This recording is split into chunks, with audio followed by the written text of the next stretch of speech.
Assalamualaikum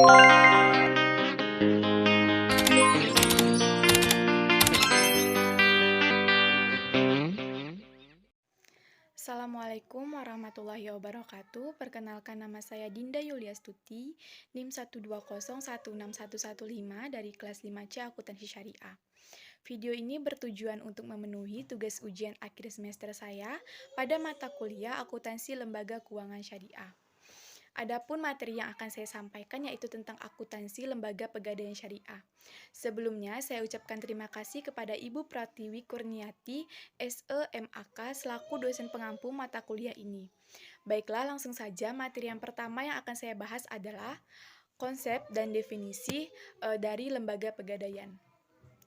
Konsep operasi pegadaian syariah mengacu pada sistem administrasi modern, yaitu asas rasionalitas, efisiensi, dan efektivitas yang diselaraskan dengan nilai Islam.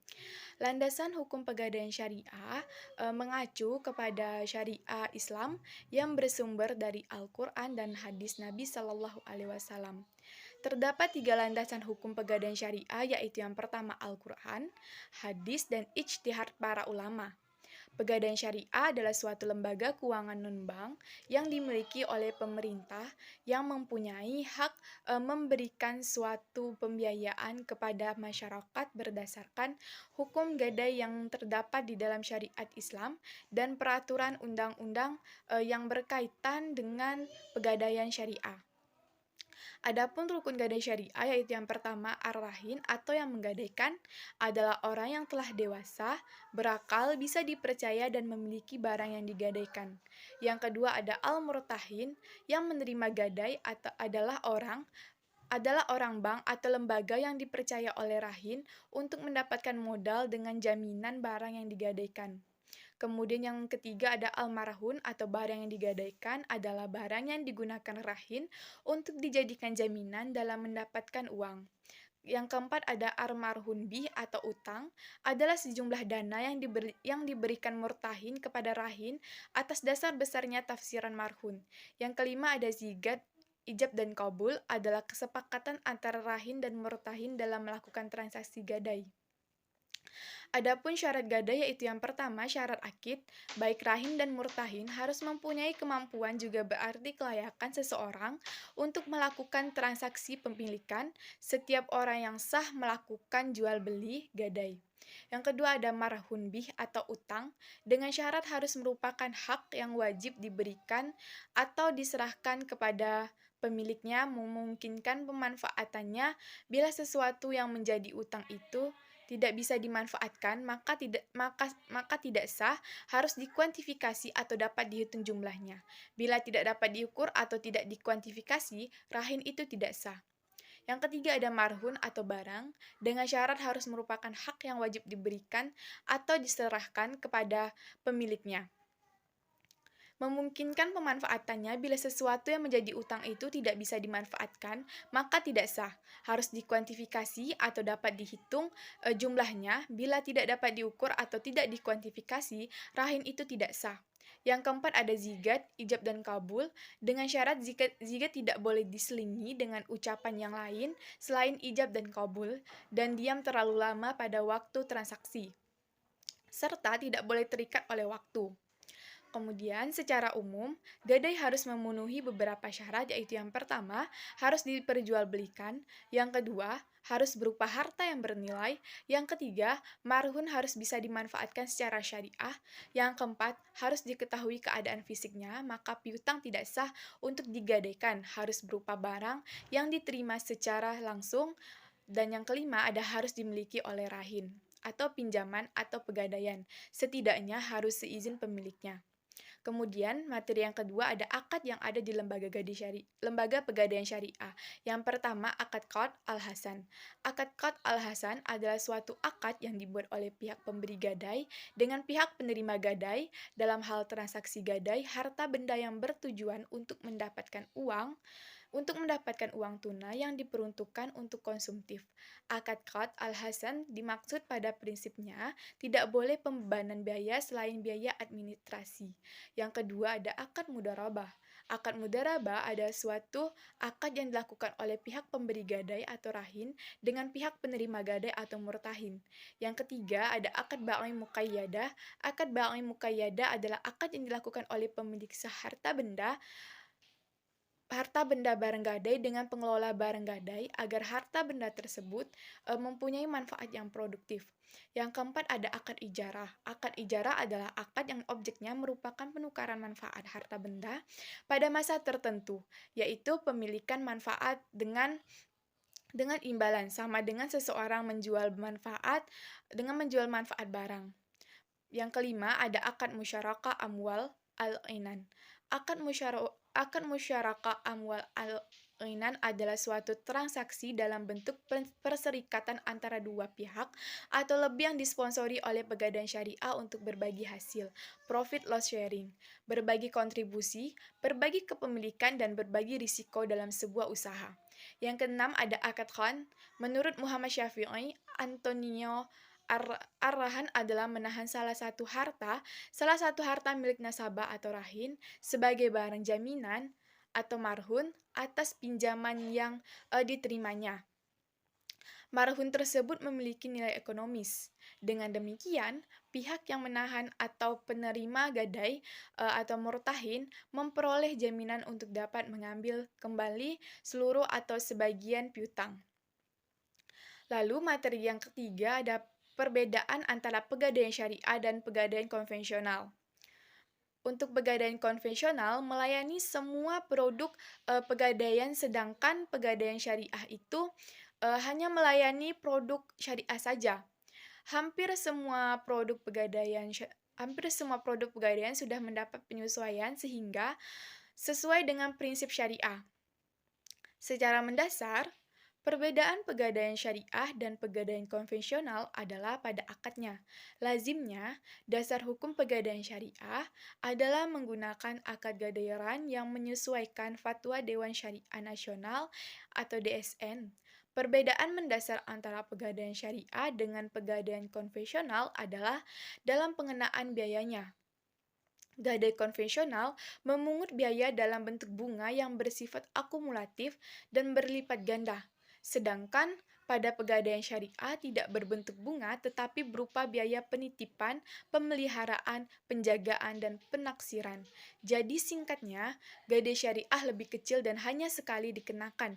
Jadi sudah jelas bahwa ran boleh dilakukan karena kegiatan tersebut sudah pernah dilakukan oleh Rasulullah Shallallahu Alaihi Wasallam.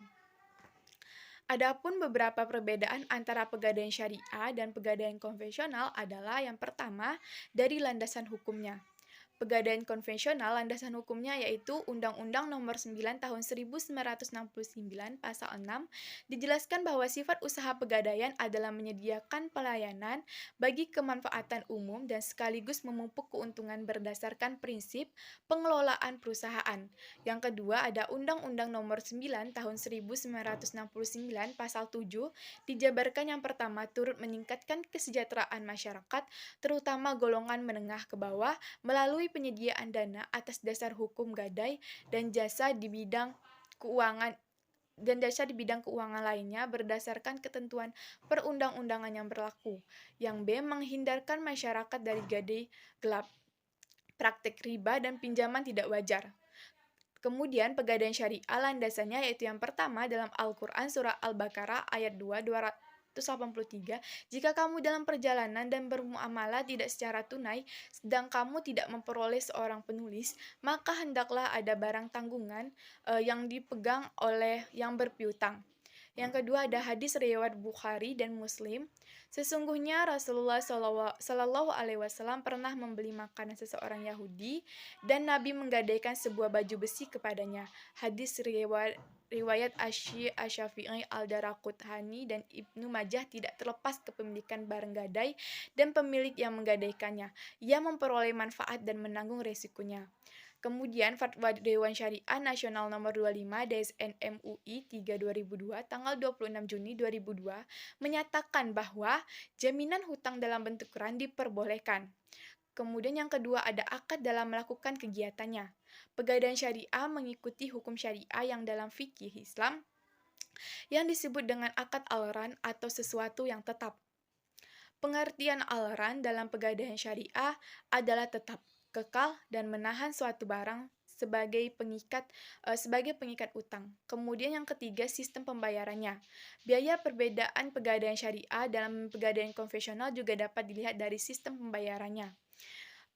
Sistem pembiayaan biaya dan ongkos penyimpanan barang jaminan tersebut. Jika dalam pegadaian syariah ada nasabah yang tidak mampu membayarkan pinjamannya, maka nasabahnya tidak akan dikenakan bunga atas pinjaman, melainkan nasabahnya akan dikenakan biaya sewa penitipan, pemeliharaan dan penjagaan atas barang jaminan yang telah digadaikan.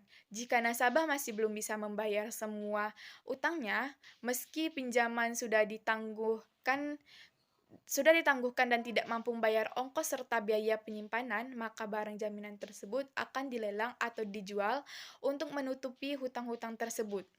Kemudian, jika nanti ada kelebihan dari sisa uang lelang, maka uang tersebut akan dikembalikan kepada nasabah.